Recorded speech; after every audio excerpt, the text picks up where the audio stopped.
হয়েছে না যে দেয়ালে পিঠ থেকে গেছে, চোখে মুখে অন্ধকার, কই যাব, কি করব, বাঁচানোর কেউ না, এরকম হয়েছে কখনো আপনাদের? যদি হয় তাইলে এটার সলিউশন বলবো, না হইলে তো এগুলো বলে লাভ নাই। হয় হয় হয়। বিশ্বনবী এরকম কঠিন বিপদে পড়েছেন জীবনের কিছু কিছু মুহূর্তে। ওই মুহূর্তে বিশ্বনবী স্পেশাল দুইটা দোয়া পড়তেন। এই দোয়াগুলো আপনাদেরকে জানিয়ে দেয়। বিশ্বনবী বলেন, কঠিনতম বিপদে যখন পড়বা, দেয়ালে পিঠ থেকে যায়, চোখে মুখে অন্ধকার, বাঁচার কোনো উপায় নাই, তখন পড়বা লা ইলাহা ইল্লা আনতা সুবহানাকা ইন্নী কুনতু মিনাজ জালিমিন। আল্লাহ, তুমি ছাড়া কোনো ইলাহ নাই, তুমি পবিত্র, নিশ্চয় আমি জালিমদের অন্তর্ভুক্ত। সুবহানাল্লাহ বলেন।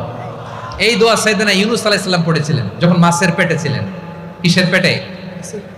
এবং অনেক মুফাসসিরিন ইকরাম বলেছেন, অনেক আহলুল ইলমরা বলেছেন, এটা হচ্ছে ইসমে আজম। ইসমে আজম এমন দোয়া যেটা দিয়ে দোয়া করলে আল্লাহ দোয়া কবুল করে, কিন্তু এটা কোনটা, এটা নিয়ে ইখতিলাফ আছে। কোন কোন আহলুল ইলম বলেন লা ইলাহা ইল্লা আনতা সুবহানাকা ইন্নী কুনতু মিনাজ জালিমিন, এটা হচ্ছে ইসমে আজম।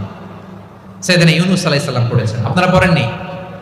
লা ইলাহা ইল্লা আনতা সুবহানাকা ইন্নী কুনতু মিনাজ জালিমিন। বিশ্বনবী বললেন, দেয়ালে পিঠ থেকে গেলে, চোখে মুখে অন্ধকার, বাঁচার কোনো উপায় নাই, তখন এই দোয়াটা পড়তে হবে।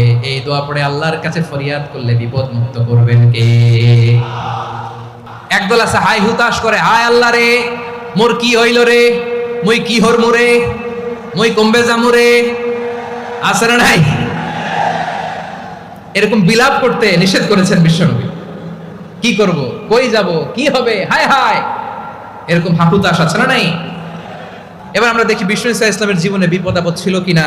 উনি বিপদ আসলে কিভাবে ডিল করতেন, বিপদ আসলে কোন দোয়া পড়তে হয়, কিভাবে ফরিয়াদের হাত উত্তোলন করতে হয়, কিভাবে রবের দরবারে নতজানু হয়ে ফরিয়াদ করতে হয়, এটা জানার দরকার আছে না নাই? আসুন আমরা বিশ্বনবীর জীবনী থেকে দেখি বিপদ আসলে উনি কি করতেন। বিপদ আসলেই প্রথমে বিশ্বনবী ইসা ইসলাম একটা দোয়া পড়তেন। কি পড়তেন?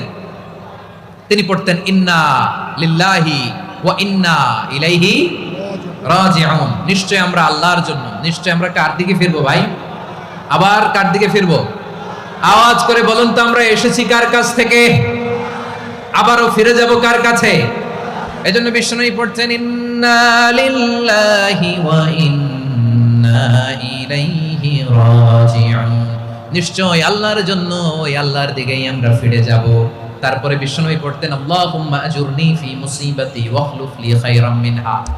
একসাথে প্রথমে পড়তেন ইন্না লিল্লাহি ওয়া ইন্না ইলাইহি রাজিউন, তারপর পরে পড়তেন আল্লাহুম্মা আজুরনি ফি মুসিবাতি ওয়াখলুফ লি খায়রাম মিনহা। মানে আল্লাহ, এই যে আমি বিপদে ধৈর্য ধারণ করলাম, এটার সব তুমি আমারে দাও, আর যেটা হারালাম এর চেয়ে ভালো কিছু দিয়ে মেকআপ